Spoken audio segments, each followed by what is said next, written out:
How cinematic can we make my YouTube talking head setup? Today, I want to mess around with lighting and see what I can do to turn this into something that looks a little bit more like a movie. Now, the term cinematic is thrown around a lot these days, so let's talk specifics of what I'm actually going to try and do here. This is Will's list for what makes lighting cinematic. First, I want to go for contrast. Now, you don't necessarily need contrast to be cinematic, but in this case, I want to go for it. Next, I want to go for color contrast. This is using contrasting colors, looking at the color wheel and seeing what colors are opposite each other. Usually an opposite color is going to complement the other one very nicely. And lastly, and kind of most broadly, I just want to make this a little more dynamic. So I want to have some practical lights in the background. I want to have some different shadows and specific looks going on my face. I actually don't have a plan for this video, so we're just going to kind of see what happens. I'm working with a few lights here. I've got the Juin B100. That's the key light. This is the only light that's on right now, but we're gonna change that in a minute. This is with my Aperture Light Dome softbox with the grid on there. My other light is this iFootage light that I got sent. It's a 130 watt light. I'm just using this with a reflector and this little diffusion panel thing that came with it. And then I also have several of these little lights and some background practical lights that we can use. Also, as a side note, I'm sorry that I don't have a better perspective for what I'm doing with the lights. My widest lens is a 24mm, which is what you're looking at right now. This is 24 to 70. My other lenses are a 70-200, a 100mm macro, and an 800mm lens. I'm actually looking at buying the Canon PowerShot V1, which would be perfect for kind of BTS angle for this type of video. I was going to buy it today. Henry's is out of stock, so I'm sorry that I don't have a better way of showing you this, but the only lens I have that I can effectively show this space with is the one that's on this camera right now. All right, so how do we build this lighting setup? The first thing I like to do when creating a lighting setup is to start with one light, because then you get a better idea of what each light is doing and how it's affecting the scene. The first light that we have is actually none of these lights. It's this window over here because I don't have any good blinds on it. Now, I would love to completely shut off that light, but I can't. So this is our first light. It's a practical light, and I can't move it. There's not much light coming out of there, but it is affecting the background. Our second light, and probably a little more important, is our key light. So how do we make this more cinematic? Well, we move it to one side. Moving it to one side is going to add more contrast to one side of the face compared to the other. The more you bring it around to the side of you, the more it's going to be split right down the middle with shadows and light. I'm also going to adjust my hat. If you ever want to wear a hat like this in a video, you see how it's putting like a giant shadow on my face? We don't want that. I'm just going to wear, because I don't want to take off my hat, I'm just going to wear it a little bit up on my head like this. I'm also going to bring my camera up a little bit. It's a little too low. So the problem I'm running into in this tight studio space is I have stuff on the floor and I have walls, but as you can see, I moved it over to the side. It's not really where I want it. It's right here, but you can start to see we're getting a little more shadow. Okay, with the camera moved over a little bit more, now I have a little more room to have my light on the side. Now, a pro tip when considering the softness of a light and how soft you want things to be. The closer the light is to your face, whether it's diffused or not, the softer it's going to be. The further away you move the light from your face, the more harsh the light is going to look. Even if it's a diffused light, it's gonna look more harsh. I kind of like this lighting, but unfortunately, it's still in frame.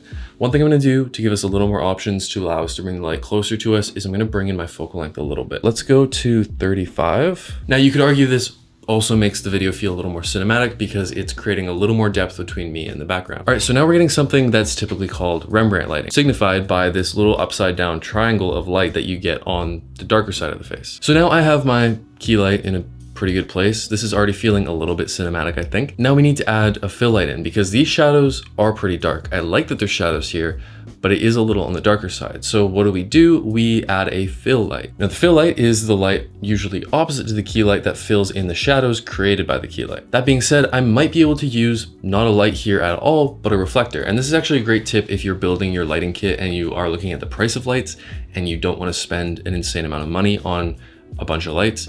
You can do this instead. This is a 5-in-1 reflector. It's also called a bounce or a gobo, or it's also can be a diffusion panel. And it folds up kind of like those Frisbees you had when you were a kid. Was that a universal experience? Did you guys all have those Frisbees where you go like, and they fold up? Anyways, this can do a few things. It's a 5-in-1 reflector.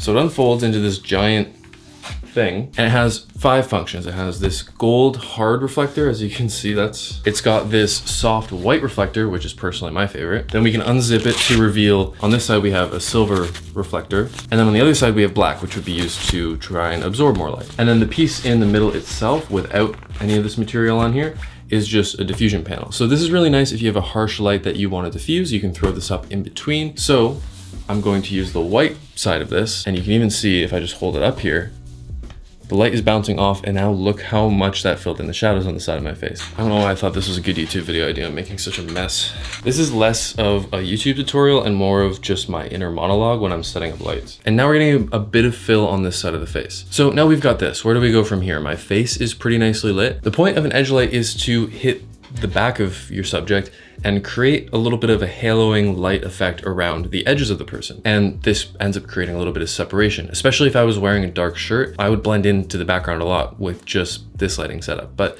if I had an edge light in, it creates kind of an outline around me that helps distinguish between me and the background.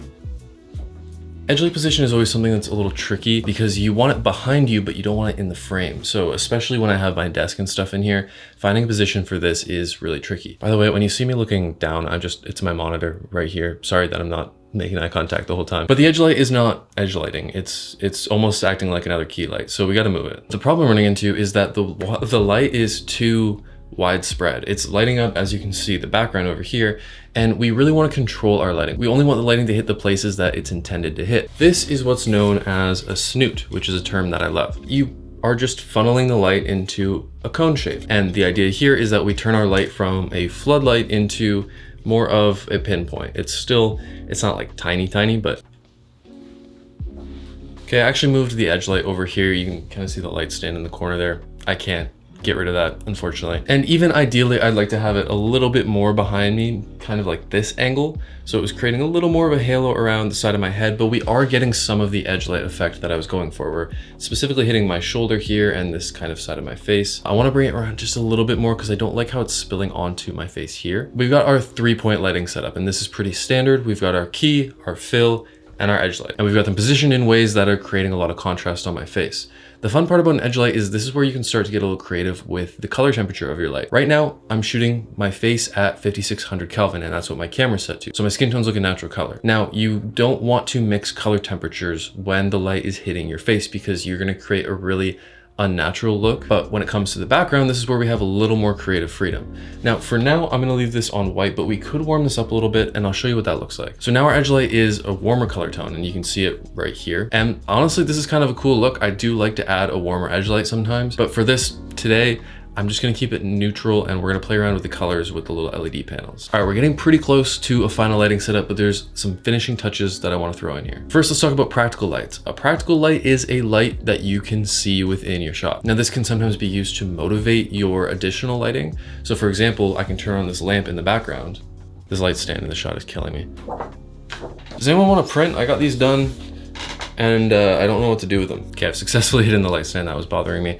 So a practical light is a light that's physically in your scene, and this can just be on doing its thing. That looks pretty nice on its own. It adds a little more depth to the background, but you can also use it to motivate more lighting. So let's say I wanted to have this whole area be a little more warm. You can kind of see right about here is where this light kind of tapers off and it's not as warm anymore. But let's say I wanted this whole side of my frame to be warm. Well, now I can take this light panel, we'll turn this on. It's a pretty similar color temperature to this light behind me. Now, if I add this light to the scene and hit this side of the room, now this whole area is lit up, but it kind of still just looks like it's coming from this practical light. And that's the cool thing about practical lights is you can motivate your lighting using them. I actually like that a lot. I'm gonna turn it down a little bit because it's spilling onto this half of the room a little more than I want, and I wanna do something different over here. All right, this is what's left in my lighting toolkit.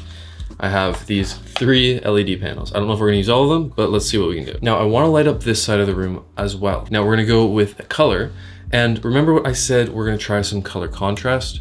Well, this is where that comes in. Color contrast, if you look at a color wheel, on the opposite side of the orange and yellow area of the color wheel is a blue and teal look. Now, this has become a very common way to color grade, having your blue and teal colors matching. It just started pouring rain outside. But we can also make this look in our lighting setup and add that a little more naturally. So we've already got the warm side over here. Let's see if we can add a touch of color over here. We're using my 4th and final light stand for this. All right, after messing around with the color temperature on that light a little bit, I decided to not go with the color. I think it's blending too much with this window light. Remember, I can't get rid of this. This is a practical light that has to stay in the scene. And you could argue we're still creating color contrast here because we still have warm and white on this side, which comparatively are contrasting colors. So without that light, and then with that light. Subtle, but we're just kind of filling in the cracks over here. And the final piece of this puzzle is this little aperture MC light. These are super fun because they're so small, you can actually magnetize them to stuff. My favorite thing to do with this is to tape it somewhere. So for this one, I am gonna sneak my little color contrast in there. I am gonna try and get a pop of color in the background. Now I'm gonna throw it on top of this shelf. I'm gonna stick it to the top of the shelf so it lights up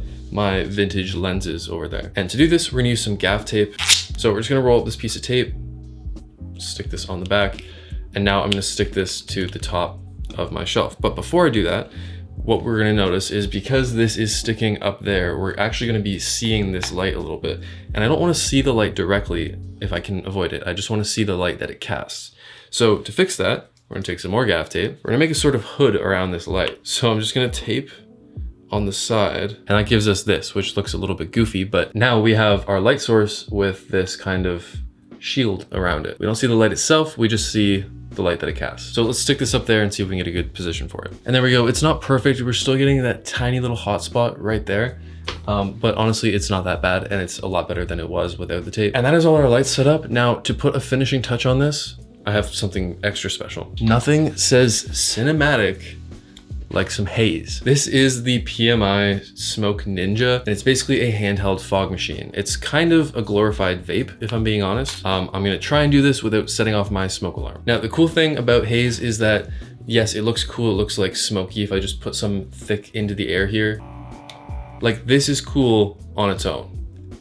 But what happens when we do this and we diffuse it is that we fill the air with more particles for the light to bounce off of. And that just means that when you have a more harsh light source, it's going to come across a little more diffused. For example, this light back here, if we haze that up a little bit, it's gonna be kind of subtle, but it's gonna have a little more of a bloom look to it. This is a similar effect to putting a mist filter on your lens. The other cool thing that it lets you do is it allows light beams and light rays to show up in your image. Now with this lighting setup, we're not gonna get a lot of that, but we are gonna get some cool haziness going on, I think.